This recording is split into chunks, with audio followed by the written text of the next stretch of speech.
नमस्कार मित्रांनो, स्वागत आहे तुमचं पुन्हा एका नवीन अशा रोमॅन्टिक लव्ह स्टोरीमध्ये.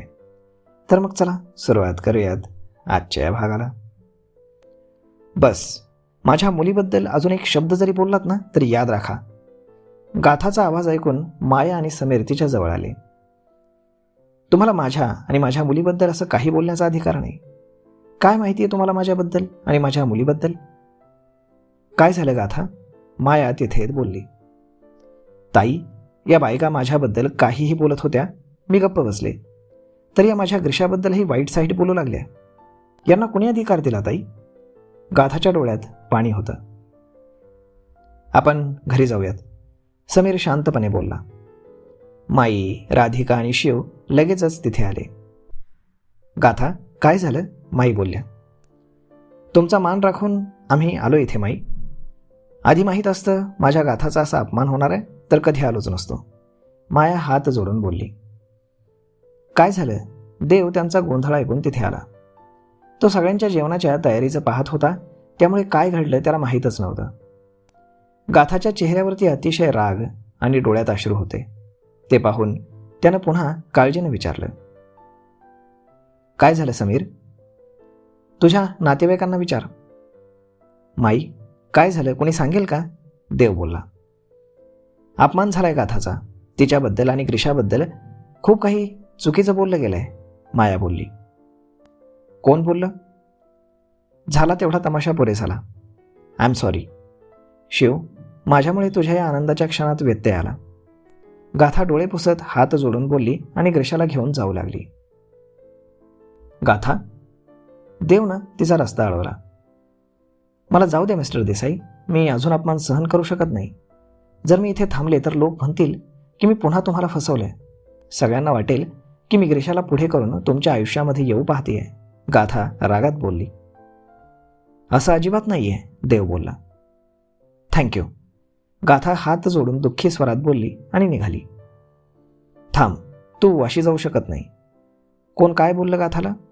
देव रागात सगळ्या गेस्टकडे पाहू लागला. देव, सगळे आपले जवळचे गेस्ट आहेत. माई त्याला रोखण्याचा प्रयत्न करत होती, कारण आता रागाच्या भरात तो सगळ्या गेस्टचा अपमान करेल अशी भीती त्यांना वाटत होती. माई, प्लीज, गेस्ट आहेत तर यांनी गेस्ट सारखं राहावं. माझ्या पर्सनल गोष्टीत का दखल द्यावी? कुणीही काही चुकीचं बोललेलं नाही. समोरून एका लेडीजचा रागानं भरलेला आवाज आला. तुम्ही अपमान केलात का गाथाचा? देव तिला रोखून पाहत बोलला. आम्ही कुणाचाही अपमान केलेला नाही. आम्ही दोघी आमचं बोलत होतो, ते तिला लागलं, यात आमची काय चूक? दुसरी स्त्री तोऱ्यात बोलली. तेच तर, कर नाही त्याला डर कशाला? आम्ही काही चुकीचं बोललोच नाही, जे खरं तेच बोललो, पहिली स्त्री बोलली. माई, तुम्ही एवढ्या शहाण्या सुरत्या आहात. तुम्ही या मुलीला पुन्हा कसं स्वीकारलं याचीच कमाल वाटते.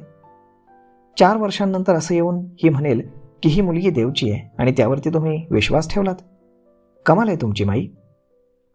आणि देव, तू इतका मोठा डॉक्टर आहेस, तू या मुलीच्या बोलण्यात आलास? ती म्हणते ते खरं समजतोस तू? अरे, ही मुलगी तुला पुन्हा फसवत नसेल कशावरनं? प्रेमात माणूस आंधळा होतो असं म्हणतात, पण एवढा? असं म्हणून त्या दोघीही हसू लागल्या. बस, तुम्ही माझ्या घरी गेस्ट म्हणून आलात म्हणून तुमचा मान राखतोय, पण गाथाबद्दल पुन्हा असं काही बोललात तर मी विसरून जाईल की तुम्ही माझे नातलग आहात, देव रागात बोलला. या बाहेरच्या मुलीसाठी तू आमचा अपमान करतोयस? Shut up. ती बाहेरची नाही, माझी बायको आहे आणि ही माझी मुलगी. माझ्या घरी येऊन तुम्ही माझ्या बायको आणि मुलीबद्दल अपशब्द बोलताय याचं भान ठेवा. काय माहीत आहे तुम्हाला गाथाबद्दल आणि ग्रीशाबद्दल? तुम्हाला सगळ्यांना वाटतंय ना की गाथा या मुलीला पुढे करून माझ्या आयुष्यात येऊ पाहते? तर असं अजिबात नाही. मला तिच्या आयुष्यात परत जायचं आहे. तुमच्या माहितीसाठी सांगतो की गाथानं किंवा सरपोतदार फॅमिलीनं मला कधीच आमच्या मुलीबद्दल सांगितलं नाही. ती तर ईश्वराची कृपा. मला डाऊट आला म्हणून मी स्वतः तिची DNA टेस्ट केली आणि मग मला सत्य समजलं. ग्रीशा माझी मुलगी आहे आणि नसती तरी मला काहीही फरक पडला नसता. मी तरीही गाथाच्या आयुष्यात पुन्हा परत जायचा प्रयत्न केलाच असता, कारण मी तिच्या रूपावर नाही तर तिच्या मनावर प्रेम करतो. माझ्यासारख्या कठोर काळजाच्या माणसाला तिनं प्रेम करायला शिकवलं.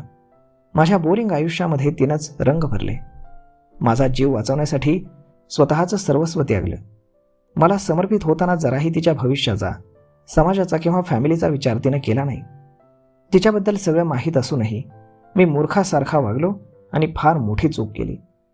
गाथावरती अविश्वास दाखवला आणि रागाच्या भरात भर मांडवात तिच्याशी लग्न मोडलं. पुढे काय परिणाम होतील याचा जराही विचार मी केला नाही, की तिची फिकीर केली नाही आणि तिची साथ सोडली. आमच्या आयुष्यात ज्या काही घटना घडल्या त्याला पूर्णपणे मी आणि माझा राग जबाबदार आहे.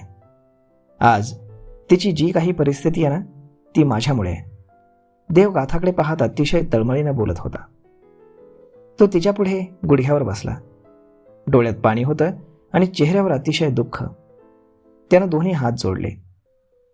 शिव, माई, राधिका, माया, यशोदा मावशी, समीर सगळ्यांच्याच डोळ्यात पाणी होतं.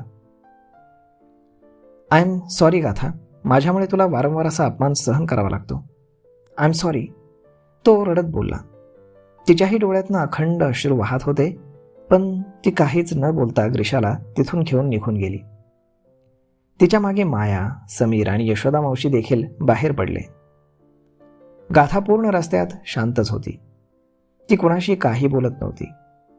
माया, समीर, यशोदा मावशी यांना तिची फार काळजी वाटत होती. ते तिच्याकडे काळजीनं पाहत होते. घर आलं आणि सगळे गाडीतनं उतरले. गाथा एकटीच पुढे जात होती. गाथा, मायानं तिला आवाज दिला. मी ठीक आहे ताई, मला थोडा वेळ एकटीला राहायचंय, असं म्हणून ती तिच्या रूममध्ये निघून गेली आणि आतून दार लॉक करून घेतलं. माऊ, ग्रीशा ओठ बाहेर काढून बोलली आणि समीरनं तिला उचलून घेतलं. डॅड, माऊला काय झालं, ती समीरला बिलगत बोलली. बाळा, माऊची तब्येत बरोबर नाही ना, तिची झोप झाली की ती ठीक होईल, समीर तिच्या पाठीवरनं हात फिरवत बोलला. बाळा चल, मी तुम्हाला दूध देते प्यायला. यशोदा मावशी सत्यम आणि ग्रीशाला घेऊन गेली.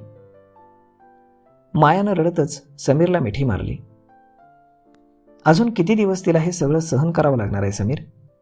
ती आधीच इथे येणार नव्हती, पण आपण तिचं ऐकलं असतं तर बरं झालं असतं. प्रत्येक वेळी सगळे तिलाच का ब्लेम करतात? मला तिची फार काळजी वाटतेय, माया मुसमुसत बोलली. तिची काळजी करू नकोस, ती खूप स्ट्रॉंग आहे. तिला आता एकटीला राहू दे. उद्या सकाळी पहा ती एकदम नॉर्मल असेल. समीर तिच्या केसांवरती आपले ओठ टेकवत बोलला. तर मग मित्रांनो, अशा पद्धतीनं सगळं व्यवस्थित होत होतं कुठे, परंतु आता पुन्हा घोळ झालाय. आता देव येऊ शकेल का जवळ गाथाच्या? पाहूयात पुढच्या एका नवीन व्हिडिओमध्ये. तोपर्यंत तुम्हाला आजचा हा भाग, ही लव्ह स्टोरी कशी वाटली हे तुम्ही आम्हाला कमेंट करून नक्कीच सांगा.